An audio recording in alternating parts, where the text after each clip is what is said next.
Olá, meus amores, tudo bem com vocês? Eu tô ótima.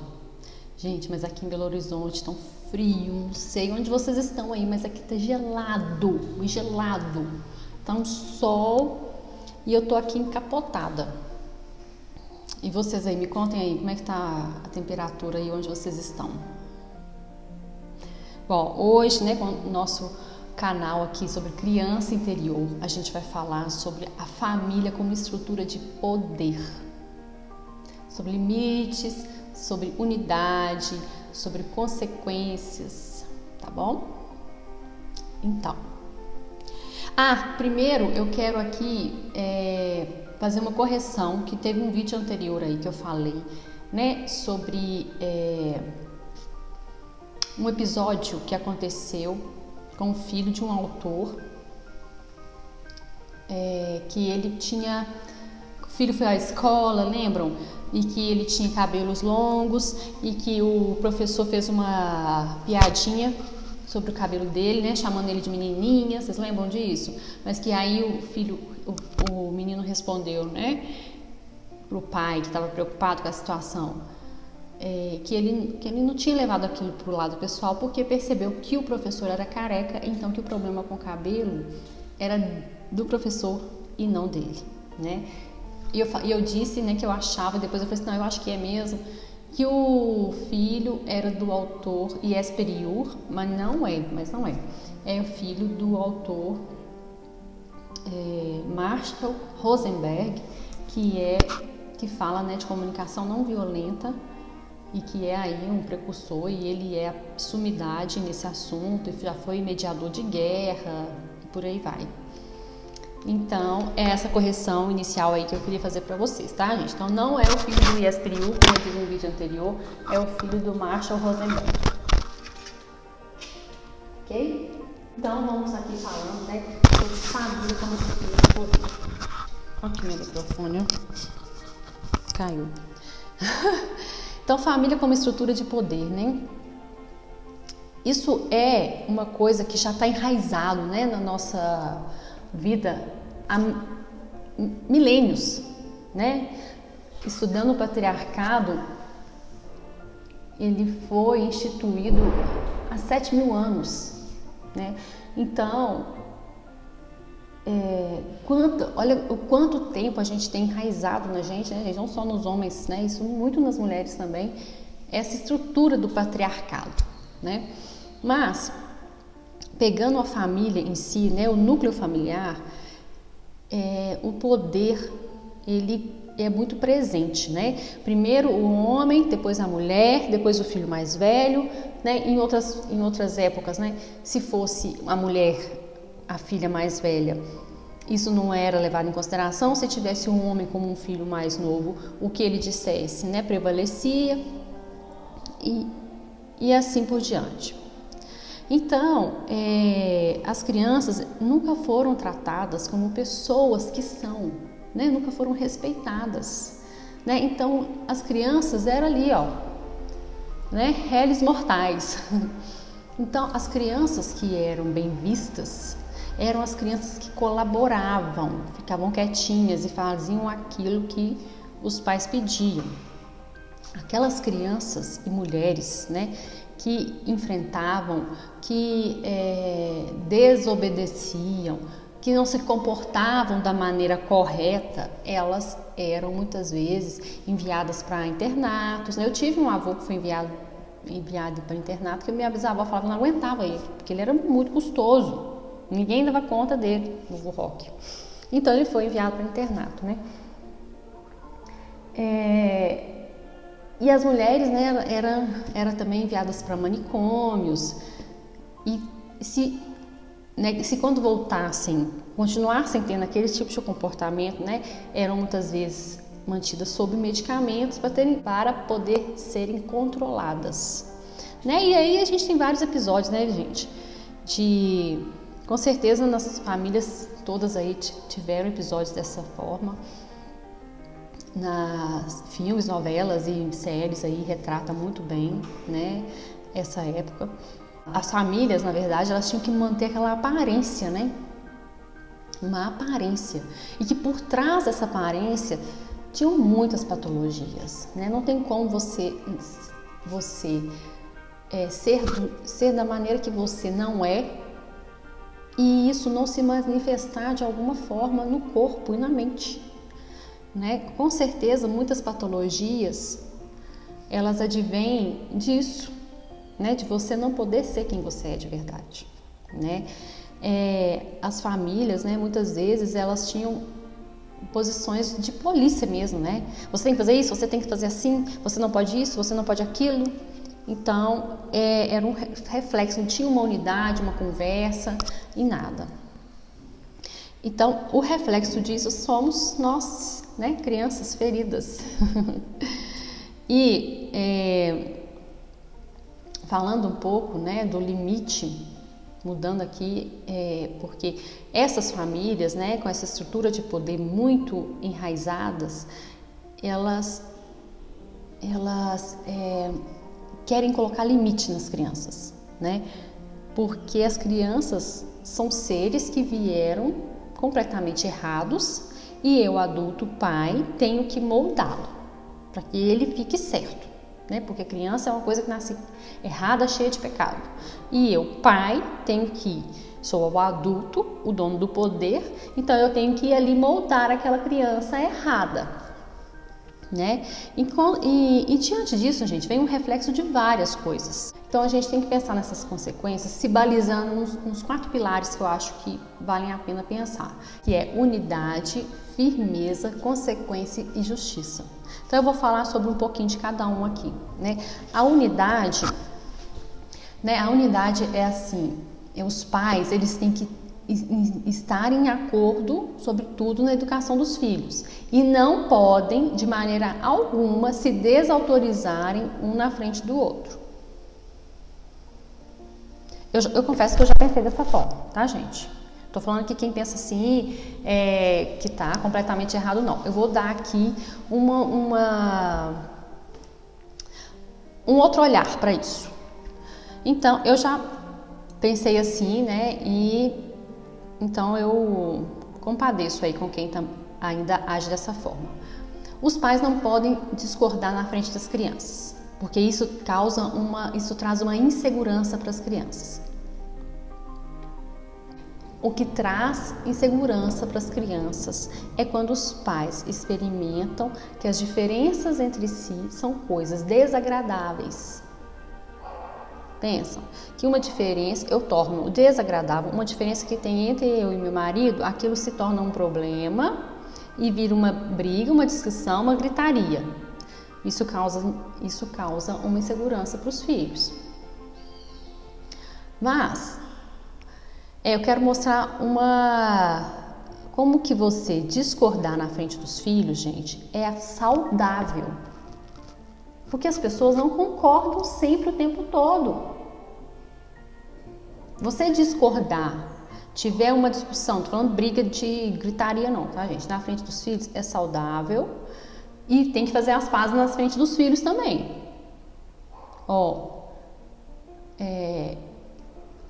Não, isso eu não concordo, beleza e tal. Aí depois chega e fala assim, amor, desculpa, não foi legal, eu falei desse jeito, você me desculpa, não foi legal da minha parte. Me dá um beijo, me dá um abraço, tudo bem? Tudo bem. Então, discordar, pedir desculpa na frente dos filhos é saudável. Isso ensina para eles como eles devem se comportar perante a vida. Porque as discussões vão acontecer, gente. As discordâncias na vida deles vão acontecer também. O que eles vão fazer? Como que eles têm que saber como que eles têm que agir? Então, por exemplo, aqui em casa, já teve momentos, sim, que eu falei pro Fabiano na frente dos meninos, assim, que ele falou assim, os meninos estão tendo limite, tem que pôr de castigo. Eu falei assim, não, aqui ninguém fica de castigo. Aqui não existe castigo. E aqui ninguém bate em ninguém. E aqui ninguém é posto de castigo. Eu não permito. Ele vai me matar que eu tô falando isso aqui, né? Mas,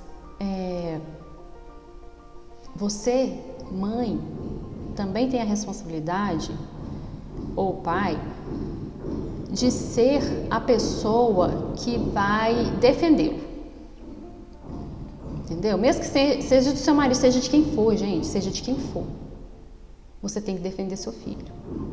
Olha o solzinho aqui, gente, o frio, o solzinho aqui me fazendo um carinho quentinho, gostoso. Porque todas as pessoas que relatam abuso sexual, abuso de violência, qualquer tipo de abuso físico, de violência e sexual, elas relatam que o problema maior não é terem sido violentadas. O problema maior é não ter com quem contar. Isso é o que mais dói. Eu tive um relato de uma mentora que foi abusada sexualmente e que ela falou que chegou e conseguiu, contou para a mãe e que a mãe não fez nada. Isso, gente, é o que mais dói. Ela falou que isso doía nela muito mais, né? Que hoje ela já ressignificou isso, mas que doía muito mais do que o fato em si. Muito mais. Então nós temos a responsabilidade, sim, né, de discordar em prol dos nossos filhos, né? Bom, esse é o que eu queria dizer para vocês sobre unidade. Bom, com relação à firmeza, né, que eu tô aqui, tá, gente, colando aqui, que eu tô me baseando no livro, né, do Jesper Juhl para falar para vocês sobre isso. Com relação à firmeza, né, os pais, eu sempre acho que eles têm que ser firmes, que eles têm que ser mais no sentido de ser agressivos verbalmente do que ser um firme gentil, porque na maioria das vezes o firme gentil ele é encarado como permissividade. Mas quando você impõe o seu poder, né? Porque como você é pai, você é maior e você tem esse poder mesmo, né? Muitas vezes a gente abusa disso, gente. Muitas vezes a gente abusa. E a gente não leva em consideração o que as crianças estão pensando, estão sentindo ou estão sonhando. Porque se tem um diálogo, né? Por exemplo, hoje, em casa, eu cheguei da rua faminta, assim, queria comer alguma coisa, tomar um banho, mas os meninos grudaram em mim, não me deixaram fazer nada. E aí eu peguei um biscoito escondido, porque já estava próximo ao horário de almoço, então eu não ia dar um biscoito para eles, né, para não atrapalhar o almoço. E eu ia comer escondido. Só que o Otto não desgrudava e nem Estela, e eu queria tomar banho, e o Otto, eu vou ficar lá vendo você tomar banho, mamãe. Eu falei assim, tudo bem. Aí dei uma despistada na Estela, mas não adiantou muito. E fui comer o biscoito, assim, então e dei para ele um pedaço do biscoito. E aí, na hora, Estela chegou, e aí ela quis o biscoito também. E aí eu peguei o biscoito e dividi em 3 pedaços. Um pra mim, um pra ele e um pra Estela. E aí ele abriu a boca a chorar. Porque ele não queria um pedaço, ele queria o biscoito inteiro. Aí eu falei com ele, filho... E, gente, as lágrimas escorrendo assim. Eu falei assim, filho, você tá chorando? É porque você queria o biscoito todo, né? Mamãe. Só que nós somos 3. E todo mundo quer o biscoito. E só tem esse biscoito. Ele, não tem mais biscoito. Eu falei, mas a mamãe não vai dar mais biscoito, porque já tá próximo de papai. Então, a gente vai comer só um pedacinho cada um. E a gente tem que dividir. Eu entendo que você queira o biscoito todo, mas agora não pode. Então, você entende? O que eu fiz? Eu validei o que ele estava sentindo. Assim, eu entendo que você queira o biscoito todo, mas agora não dá. Então é isso, gente. É você reconhecer, dar valor ao que o outro está sentindo, né? Eu não estou impondo nada, eu não chego impondo nada. Você vai comer esse aí, se quiser esse, se não quiser me dá aqui que eu como.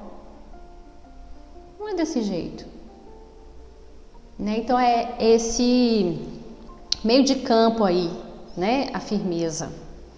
Bom, e a consequência, né? A consequência, né, gente, é você... Qual que é a consequência se você não conseguiu ter unidade nem firmeza? Aí você vai tirar... Ou você tira a violência... Aí ou você tira a liberdade do seu filho, que é o castigo, ou você violenta, né, que é bater. Então, né, para essa família que está intitulada, né, nessa estrutura de poder, que vive isso ainda muito enraizado, então você faz as duas coisas, ou você põe de castigo ou você bate, porque você não conseguiu com nenhuma das duas aqui anteriores, você vai para essa como uma consequência. Você vai falar assim ainda, né, muitas vezes você diz assim, eu tô te colocando de castigo pro seu bem, eu tô te batendo para você aprender, eu tô batendo em você, mas dói mais em mim do que em você. Então, gente, isso cada vez mais vai ferindo o relacionamento entre o pai e o filho. Cada vez mais vai afastando um do outro, né? E aí vem a justiça, né? Que você tem que fazer com que aquela criança haja corretamente, né? E como que você faz isso? Você faz criticando e corrigindo. E aí você faz com que a criança se sinta culpada porque ela agiu daquela forma e dessa forma você tem o aval, né, para bater, para criticar, para colocar de castigo. Por quê? Porque ela reconhece a justiça aí, hein? Ela reconhece que ela foi errada e dessa forma você, pai, fica tranquilo, porque eu bati, mas ela viu que ela estava errada. A mesma coisa, gente, é quando os pais falam que tratam os filhos da mesma forma. Olha como que isso é injusto também. Porque eu dou o mesmo presente para os dois. Porque eu coloco os dois na mesma escola. Porque se eu dou para um, eu dou para o outro. Então, peraí. Você está tão desconectado dos seus filhos que você nem percebe o que um e o outro estão precisando.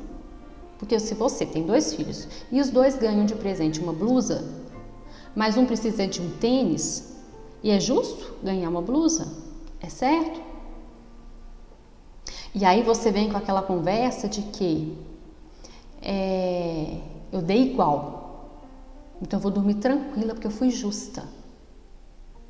Que justiça é essa que não olha as necessidades do que o filho está precisando? Então, gente, qual que é a consequência de tudo isso aí que eu falei para vocês? É que as crianças... Gente, tudo que eu falo aqui de criança, de pai, a gente tem que pensar que na nossa criança ferida, tá? Do que os nossos pais fizeram com a gente. Aí o foco aqui é cada um, si próprio. Então, a consequência disso é que nós crescemos crianças que têm que comportar, que têm que obedecer, que têm que se encaixar e que não pode ser. Não é mesmo? Então nós fomos moldados, alguns conseguiram ser moldados, eu fui moldada, outros não se deixaram se encaixar, né? Não se encaixaram aí na caixinha mesmo, pleonasmo. Mas com certeza, esses também que sofrem muito os dois, tá, gente? Sofrem muito os filhos que se encaixam porque eles se anulam e sofrem muito os filhos que não se encaixam porque eles têm que enfrentar. Porque eles não dão um braço a torcer. Porque eles não se deixam ser moldados. Só que isso também é muito difícil para eles, porque eles vão enfrentar e eles vão ter cada vez mais o desamor dos pais, porque o filho que se encaixa na caixinha, né, ele fica ali, o filho arrumadinho, bonitinho, tranquilinho, e assim ele acha que ele está sendo amado. Essa foi a maneira que esse filho entendeu que é amado. O outro filho, que é o filho que não importa o que você fala, o que você diz, eu vou fazer o que eu quero, e que não se encaixa naquele modelo, né, que os pais querem que nos encaixemos, esse filho também sofre, porque ele sente o desamor, né, porque se você é amado, se você fica quietinho, e eu não fico quietinho porque eu não dou conta, porque isso vai conta, porque ele luta o tempo todo para ser quem ele é, porque o filho que não concorda, ele ainda está lutando para ser quem ele é. Porque o filho que concorda, ele tentou lutar no início, mas ele entregou, ele já se anulou. Entende? Então, ambos os lados, ambas vertentes sofrem muito, tá? Não quer dizer que esse filho que não encaixou sofreu menos, não. Se bobear, sofreu até mais, né? Então, gente, esse é o recado de hoje, né? Falando aí da família como estrutura de poder. Eu quero que vocês reflitam, né? Como que foi na casa de vocês? No que você teve que encaixar, no que você não conseguiu se encaixar e o quanto isso custou a você,